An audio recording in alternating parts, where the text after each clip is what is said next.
Okay, Chapter 3, Clinical Estimation of GFR and Patterns of Clearance.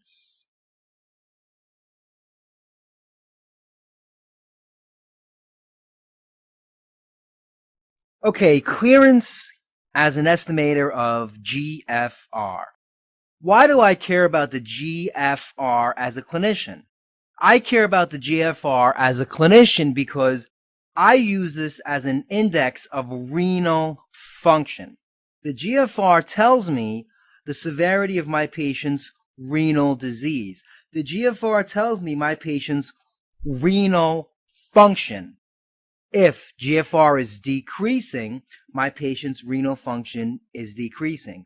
If the GFR is rapidly decreasing, that is acute renal failure. We have rapidly progressive glomerulonephritis. You'll get more of this in the pathology section, but if there's a rapid decrease in GFR, that is acute renal failure. If there is a slow, chronic decrease in GFR, that is chronic renal insufficiency. If the GFR is increasing, that means that the renal function of my patient is recovering. So GFR tells me my patient's renal function. And this is why GFR is important as a clinician. So how do I calculate my patient's GFR? Well, I use the concept of clearance. What substances do I use to calculate GFR? Well, a couple of characteristics are important to me. I have to pick a substance that is stable in plasma, that has a plasma concentration that I can easily measure. I have to pick a substance that is freely filtered at Bowman's capsule. I have to pick a substance that is not reabsorbed, secreted, synthesized, or metabolized by the kidneys. Now, the ideal substances, the best substances to calculate GFR include inulin, sucrose, and mannitol. So if step 1 asks you, these are the substances that give you the best indication of GFR. These are the substances that are the gold standard for GFR. And if I calculate the clearance of inulin, that is the gold standard for GFR. So calculating the clearance of inulin is GFR. That's not an estimation. Calculating the clearance of inulin is not an estimation. That is GFR. Creatinine, that's an estimation. So if inulin is the gold standard for calculating GFR, why do I not use it? Well, it's not practical. So in the real world, we do not use inulin because inulin is a non-natural substance. I have to inject it in a patient. It's inconvenient. It's not a great idea, so we just don't use it. Everybody has creatinine. Creatinine is easy because everybody has creatinine, so we rely clinically on calculating creatinine clearance. It's more practical, and in the real world, we use creatinine clearance to calculate GFR. Where does creatinine come from? Creatinine is a breakdown product of skeletal muscle. Skeletal muscle is broken down every day, so this is where creatinine comes from. It's released from skeletal muscle breakdown at a constant rate, and that is proportional to skeletal muscle mass. Creatinine is freely filtered at the glomeruli. It is not reabsorbed. Now, a very small amount is secreted into the proximal tubules. Because you have a large amount of skeletal muscle being broken down, your renal plasma flow has a high concentration of creatinine entering the kidneys. You filter 20%, the other 80% goes around to the proximal tubules, and you're secreting. You're secreting well past your transport maximum, so therefore, most of what you clear of creatinine is filtered. So because you're secreting well past your transport maximum, most of what is cleared out of that total renal plasma flow is the 20% that is filtered. So this is why we say that we secrete a very small amount. Same idea with high concentrations of PAH. Because you always have a high concentration of creatinine in the renal plasma flow entering the kidneys, you're always secreting well past the transport maximum. So therefore, the amount that you're secreting is minuscule. So when we calculate the creatinine clearance, we say that we are estimating GFR. A small amount of what is cleared is actually secreted, so we ignore that amount. But just realize that when we calculate creatinine clearance, we are overestimating GFR because we have to account for that small amount that is secreted. So if they give you a question where they give you the filter load of creatinine is 140 milligrams per minute, what would you expect the excretion rate of creatinine to be? Well, the excretion rate is going to be slightly above that filter load. It has to be above because you are secreting, right? If you're secreting, the excretion rate has to be greater than the filter load, but it's not going to be much greater. So, for example, 150, 160 milligrams per minute, that would be the excretion rate for that example. It has to be above, but it's not going to be much higher. So again, when you calculate the GFR, you are slightly overestimating because you have to account for the amount that is secreted, but it's a small amount, so we ignore it. Again, this is an estimation of the GFR because you do have a small amount that is being secreted. So this is a classic graph, and it's very important to understand this. You might see this graph on the exam. They might give this to you. When you get a graph, look at your x-axis, look at your y-axis. Down here, on the x-axis, they're giving you GFR. On the y-axis, they're giving you serum creatinine. So here's your normal GFR right up here, around 120. That's your normal GFR. Now look what happens. As your GFR drops, notice as your GFR drops, your serum creatinine doesn't budge. You're not going to see an increase in your serum creatinine until your GFR is all the way down at about 60 milliliters per minute. So you have to have a pretty big decrease in your GFR until your serum creatinine increases. And that's the relationship between GFR and serum creatinine. What does that mean? That means that serum creatinine is a pretty poor index of GFR. That means that following the serum creatinine does not give me a great indication of GFR. So I do not like to use that as an indication of GFR because I do not want to wait until my GFR is 50% normal until I know that my patient is at 50% renal function. That's not a great idea. That would not make me a very good clinician if I didn't know my patient was filtering at 50% until that's a little too late. So this is why we do not like to use serum creatinine. Now, why does this happen? Your serum creatinine is not only a function of GFR. Your serum creatinine is a function of where it's produced as well as where it's removed. The kidneys remove it, but remember, where does it come from? Where is creatinine produced? Skeletal muscle breakdown. Creatinine is produced from skeletal muscle breakdown. Okay, so your serum creatinine, that's a function of GFR. In addition to GFR, skeletal muscle breakdown. And everybody has different muscle mass. Everybody has different metabolism. Everybody has different rates of skeletal muscle breakdown. For example, a 90-year-old man with very low muscle mass should have a very low serum creatinine. A younger man with higher muscle mass should have a higher serum creatinine than that 90-year-old man. So different people with different muscle mass should have different serum creatinine. So you always have to factor in your muscle mass and your skeletal muscle breakdown into the serum creatinine. And it's just not practical to do that. So this is why calculating the creatinine clearance is the best indice of GFR, not serum creatinine. This is an important graph to know and understand, and they might just give you this graph on the exam, so make sure you understand this. This graph very nicely summarizes the clearance patterns of substances that we spoke about. So once again, let's take a look at your plasma concentrations on the x-axis in milligrams per deciliter, and then on the y-axis we're looking at the clearance patterns of different substances. Let's start with inulin. Inulin is freely filtered, not secreted, not reabsorbed. The clearance of inulin is GFR. Notice, as you increase the plasma concentration of inulin, notice it stays constant. That's because the filtered load never changes. The filtered load for inulin is equal to the excretion rate of inulin, always and forever.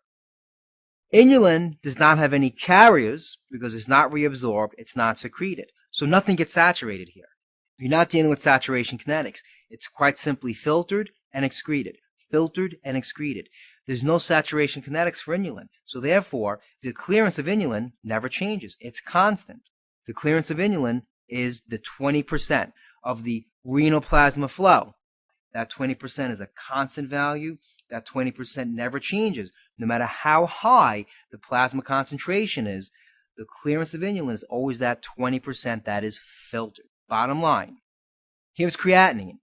Notice the clearance of creatinine is slightly higher than the clearance of inulin, just slightly. Why? Because it is secreted. That slightly higher clearance is the little bit that is secreted. That's creatinine. Let's look at PAH. At low concentrations of PAH, you are calculating the renal plasma flow, 600 milliliters per minute. That is the renal plasma flow. Why? Because when pH enters the kidneys, you filter 20%, you secrete 80%, you clear 100%. You clear every single pH molecule that enters the kidneys. Your clearance is very, very high. All cleared. As you increase the plasma pH concentration, the clearance decreases and approaches the clearance of inulin. Why? Because your carriers responsible for secretion of PAH become saturated. Once they become saturated, you no longer can secrete all the PAH, and what you're not secreting, you're not clearing. What you're not clearing remains in the plasma of the renal vein, and now the plasma leaving the kidneys in the renal vein contains a higher concentration of PAH.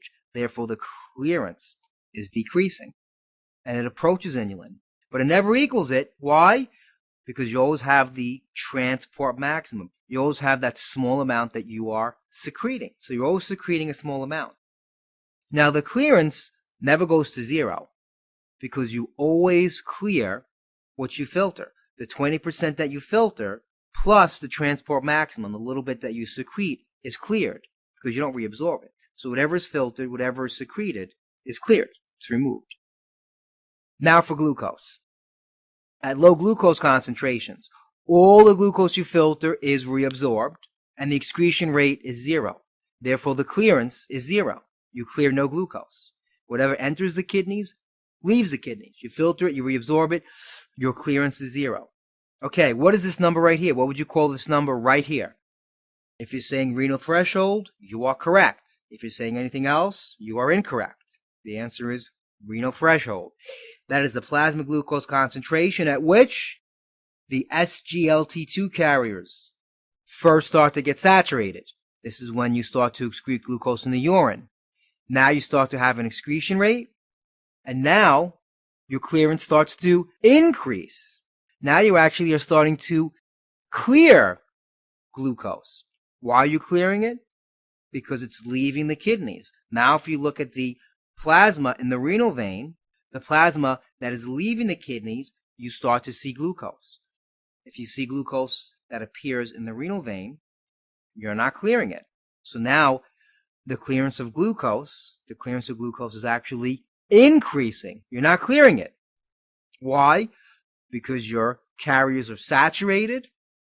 You are no longer able to reabsorb all the glucose you're filtering. So you're no longer reabsorbing all the glucose you're filtering. So you're excreting glucose. So you're clearing it. If you're excreting it, you are clearing it. So now it increases. So now the clearance increases and it approaches the clearance of inulin. And these are the clearance patterns. So to summarize clearance from highest to lowest, PAH at low concentrations has the highest clearance pattern. Filter 20%, secrete 80%. You clear all the PAH, followed by creatinine, then inulin. Inulin somewhere in the middle. Then urea. Okay? Remember, urea is filtered and urea is reabsorbed. Urea is reabsorbed, however, urea is poorly reabsorbed. Urea is filtered, urea is reabsorbed, however, urea is poorly reabsorbed. Then sodium. Greater than 99% of the sodium you filter is reabsorbed. Then glucose. If you're not hyperglycemic, you reabsorb 100% of the glucose that you filter. Albumin you don't even filter. So I want to make one important point here. Creatinine. inulin, for example. The clearance of inulin and the clearance of creatinine is not so great. It's terrible. The clearance of inulin is 20%. The clearance of creatinine is a little bit greater than 20%. Imagine if you took an exam and you got 20%. Would you be happy with that? Would you be happy with getting 20% on an exam? That's a terrible number. So the clearance of these substances, they're pretty terrible. But as a clinician, that's what we care about. Because the clearance of these substances tells us GFR. And as a clinician, all I care about is GFR. I don't care about the renal plasma flow. Renal plasma flow has no clinical implications to my patient. My patient is never going to come in and say, hey doctor, what is my renal plasma flow? I'm just curious. Can you please tell me my renal plasma flow? I just want to know what it is. They don't care about that. They do care about their GFR, because if they go into renal failure, they're going to care. So GFR has very important clinical applications to me as a physician and my patients when they go into renal failure. So that's why we care about inulin clearance and creatinine clearance, because of the clinical implications. And we really don't care as clinicians about PAH clearance. You have to care for step 1 because you will be questioned on it, but I just want to be clear on clearance. The clearance of creatinine and inulin is not so great, only 20%, but they are very important to us because when we calculate the clearance of these substances, they tell us a very important value for patients. They tell us a very important clinical application, GFR. And that's why they have clinical applications. And that's an important concept. So remember, if a substance is in the renal vein, it is not cleared. Albumin, glucose, they're not cleared. And this is an important concept to understand. And that is clearance. Are you clear on clearance? The next concept is the concept of free water clearance. So, let's say you go eat a bag of potato chips, or you go to McDonald's and you get a bunch of French fries. You're eating a lot of sodium. So as soon as you eat that sodium, you have an increase in your serum sodium concentration, and you have an increase in your serum osmolarity.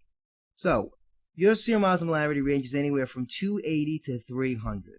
The second your serum osmoles go to 301, that's it, that's all you need, the osmoreceptors in the hypothalamus will sense this and lead to an increase in secretion of ADH.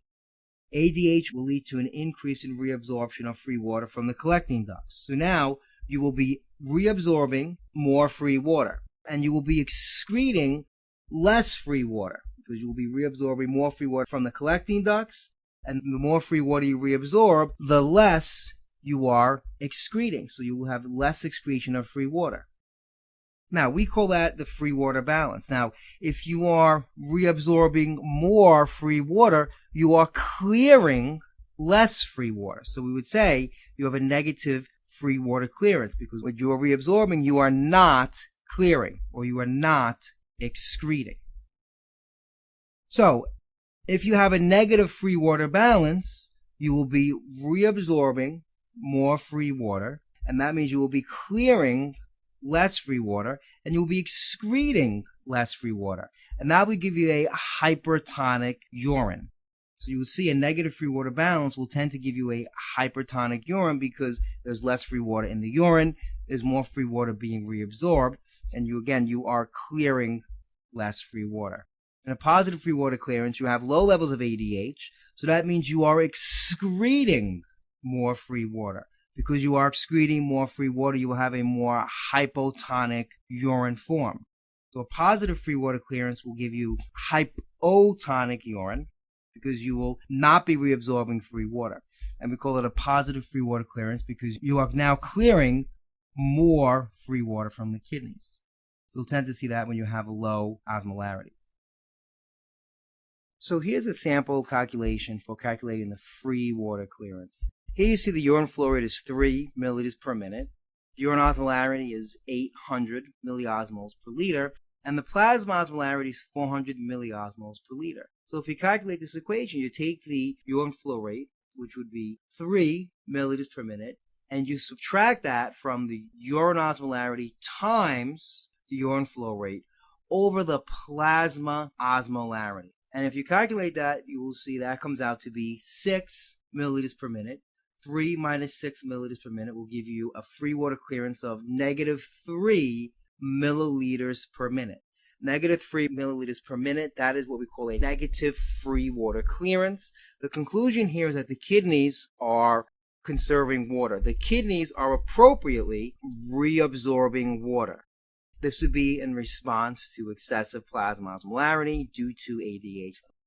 And this is what you would see with a negative free water clearance. Increased reabsorption of free water in order to keep the plasma osmolarity in the normal range. So this is a sample calculation of free water clearance. Sodium clearance. Almost the entire filter load of sodium is reabsorbed, so its clearance is just above 0. Aldosterone plays a major role in increasing reabsorption of sodium and decreasing its clearance. Now, sodium is freely filtered at Bowman's capsule. 67% of the sodium that is filtered is reabsorbed in the proximal tubules. About another 20% is reabsorbed in the thick ascending loop of Henle. About 5% is reabsorbed in the distal convoluted tubules. About 25% is reabsorbed in the thick ascending loop of Henle. And in the collecting ducts, about 3% of sodium is reabsorbed, and that is based on aldosterone levels. So reabsorption of sodium in the collecting ducts is completely dependent on aldosterone levels. So as there is an increase in aldosterone levels, there's an increase in reabsorption of sodium from the collecting ducts. Atrial natriuretic factor plays a very important role in natriuresis and diuresis. What atrial natriuretic peptide does is it is secreted in a high volume state when there is stretch on the right atrium. And that will lead to vasodilation of the afferent arterioles and vasoconstriction of the efferent arterioles. It also will directly suppress renin release. Now, the net effect of ANP is to increase GFR, increase filtration of both sodium and water without reabsorbing later on in the nephron. And that will lead to both a natriuresis and a diuresis, and that will lead to loss of volume in a patient with a high volume state. So ANP is secreted in high volume states, and that leads to diuresis and natriuresis to get the volume back down to normal. Aldosterone is the opposite. Aldosterone is secreted in a low volume state, and that leads to an increase in reabsorption of sodium in the collecting ducts to preserve volume. Urea clearance. So urea is an important solute to speak about. Urea is freely filtered at Bowman's capsule, but partially reabsorbed. Now, it's very important to understand this because urea is excreted, but not secreted. So urea is filtered and then partially reabsorbed. The reason why urea is excreted is because it's very poorly reabsorbed. It is reabsorbed with free water, but disproportionately, meaning more free water is reabsorbed than urea. So as you go through the nephron, the concentration in the ultrafiltrate of urea increases, ultimately leading to excretion of urea. Now, here's a very important concept. ADH increases reabsorption of urea in the inner medullary collecting ducts, and that leads to an increase in BUN. And that's a very important clinical indication for us. When patients have acute renal failure, we look at the BUN to creatinine ratio.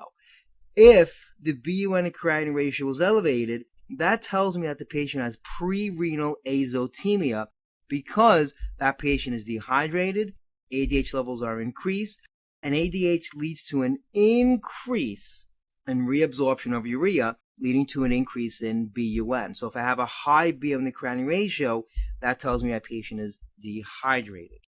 Therefore, what you're going to see is an increase in BUN, an increase in urea in the renal plasma, leading to a decrease in its clearance. Therefore, ADH leads to a decrease in the clearance of urea because more urea is reabsorbed in a situation with its high ADH levels.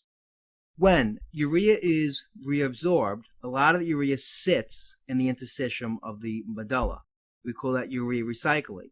That urea that sits in the interstitium, that adds to the corticopapillary gradient. And the corticopapillary gradient is responsible for increased reabsorption of free water from the collecting duct. So in order to reabsorb free water, you need two things. You need permeability, but you also need a cortical papillary gradient.